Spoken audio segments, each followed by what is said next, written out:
With that beautiful sun. What a day, what a day. We're blessed. Now, I'm like yourself, I'm in my 50s. You, 7 years ago, were like me, a tiny bit overweight and not feeling maybe fully fit. So that inspiration of okay, I'm going to start running, was it literally a big leap? I know you went off and did it privately and away from your hometown so you wouldn't be seen, but was it a big decision or was it just a bit of... Well, yeah, like I was a bit of a couch potato, and sitting around at home, I'd put on a bit of weight, and I wasn't doing much sport. I had done a little bit of running back in my teens, but not very much. And my wife encouraged me to get out and do a little bit. So was it love at first kind of run? Because it's the old breath and getting into it and all that. It can take a bit of a perseverance to get to that point where you're comfortable. Yeah, it was a big step for me now, because I started off and I used to drive down to the coast so that the neighbours wouldn't see me struggling. I used to get up early in the morning, go down, and I did a little loop around by St. David's. It's only 800 metres, but it was well enough for me, you know. It took its toll. But after a couple of weeks, you know, you get used to it, and you push the distance out a little bit further. And then after, I suppose, maybe 3 months, I pushed up to, I was comfortably able to do 5 kilometres or so. But I was starting to get tired of it. It's hard to keep the enthusiasm and all that. Enthusiasm going. But I can feel a shout out for Kilcoot Athletic Club, because they made a huge difference, didn't they? Yeah, they did indeed. Yeah, an acquaintance of mine was in a Kilcoot AC at that stage, and he encouraged me to join up the club, and that makes it far easier. Running can be quite a solitary sport, but he brought me down, got into Kilcoot AC, and they have regular training on a Monday and a Wednesday. It's much easier to run when you're running with a group, or when you're meeting up and going out with a couple of people. It's far easier. You're less inclined to skip it and sit and watch TV. So yeah, that worked out well. That was about 6 years ago I joined Kilcoot AC. Well, we'll get on to your incredible run, you know, in the last few years, and especially in the last few weeks even. You've had an incredible run of success with marathons and all that, but just that turning point, I wonder if there was a moment when you, I don't know, maybe that first marathon with Dublin in 2014, whether that was a turning point, whether you actually got into a headspace where you knew this was something that you were not only good at, but obviously hopefully you enjoyed. And was there a kind of moment that it clicked for you? Well, the marathon, when I ran my first marathon in Dublin in 2014, it was a bit of a leap of faith, because I hadn't really got sufficient training done to tackle a marathon, so I didn't even know whether I was going to be able for it. And I set myself a target time of doing it in 3 hours 30 minutes, and I came in 4 seconds underneath that. Okay. And when I crossed the line, I was in pain, my legs were gone, and I thought, I will never ever do anything again. I didn't. The whole idea of it was very, very tough, but it was very rewarding as well.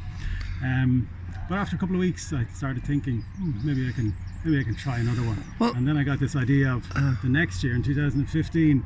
I thought it'd be kind of cool if I ran 4 marathons in the 4 provinces. So I picked out 4 marathons and did those, and each one got a little bit easier, a little bit quicker. And I was going to say, now obviously you remain dedicated, because 2018 was really the breakthrough. You win at Connemara, and that was I'm sure a gorgeous feeling that here you are doing, you know, quite a few marathons and to get your first win. But miraculously this year you won Connemara again. You also won, you know, Lap of the Gap, and there's a third one. You've won 3 just in the last few weeks. Well, with Connemara was strange last year, because I ran the Boston Marathon on the Monday, Patriots Day, and the weather was horrendous. It was the worst weather that I've had. It was cold. It was freezing cold. It was snowing. It was into a teeth of a gale for the whole distance. So I came back from Boston. I arrived back home on the Wednesday morning, and Connemara was on the Saturday, and I had an entry for it. And because Boston had been such a bad experience, I thought I'd go over to Connemara. This was last year, 2018. Yeah. I went over, and I didn't know what to expect. I had never run 2 marathons within 6 days. So went over, and I just decided to just have a go and see how it went. And I didn't expect too much from it. And I went through the half in about 8th position, but then the other people started falling away, and all of a sudden I found myself on the podium position in 3rd place with 10 kilometres to go, and the rest then that must have felt great, that you know, especially after the Boston experience, that you know, there can be a sense that this is not always in any way, shape or form, you know, a success or a joy or whatever, but to get that kind of you know, kind of a success must have been a great kind of yeah, well, it was something that I never expected. I had always wanted to get on a marathon podium after a couple of marathons. I thought, you know, if I get a small marathon, I might be able to get on a podium. I didn't expect to come first. So that was a wonderful feeling. And then and this year's success is pretty outrageous. Is it just that you're hitting sort of a peak of fitness, or I don't know how you'd sort of explain this great run that you've had in the last few weeks? Well, I suppose once you have the distance in the legs, once you're able to you know that you can cover the distance, then it's a matter of it's a little bit of just getting your head around it, a little bit of mental stuff as well. You know that you can do the distance, and then it's a matter of pushing yourself a little bit and seeing what you can achieve, because everybody's suffering in a marathon. So right. you have to stop feeling sorry for yourself and just know that you can push on. You know that if you're hurting, somebody else, everybody else is hurting as well. So Connemara this year, with 5 kilometers to go, I was in 3rd position and I felt I was beaten. And then all of a sudden, the 2 guys in front of me, there's a big hill, it's kind of like Winegate, it's called the Hell of the West. The 2 guys just couldn't get up the hill, and all of a sudden I moved from 3rd to 1st and crossed the finish line, and my family were there, and it was a great feeling. Right. And then the Lap of the Gap on Saturday, it's kind of Wicklow's home marathon. Yeah.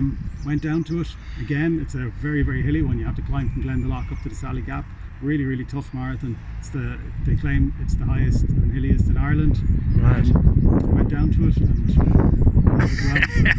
so this year I've done 3. I've done Tokyo, Connemara, and the Lap of the Gap. I've won 2 of them, and had a pretty decent run in Tokyo as well. I was happy enough. Well, I know you're rated 3rd in the what's it called, the World Abbott? I'm not sure. What's the Abbott World Marathon Majors? Right. Yeah, there are 6 principal marathons in the world. Marathon Majors. Okay. There's Tokyo, Berlin, Dublin, and 3 in America: Chicago, right. New York, and Boston. I've done 4 of them now, and they have an age ranking competition. Right. And so in my age group, I'm in the 50 to 55 age group. There's 23,000 athletes from around the world registered in that, and and you're 3rd out of that. That's outrageous. And I know it was a friend of yours actually got in touch with me to sort of, you know, highlight the fact that you're doing so well.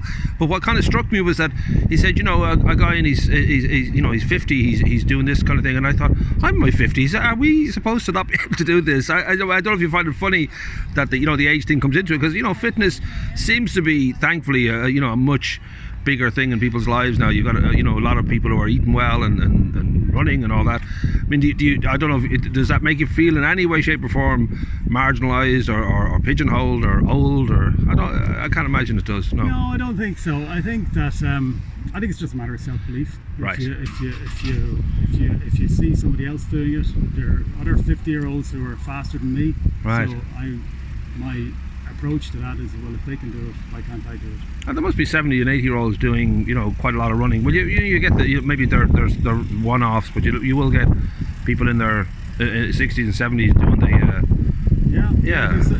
all sorts of ages. There's some fantastic runners. Ireland has fantastic runners. There's a runner, a guy called Tommy Hughes from Northern Ireland, who is 59, and it's far faster than me.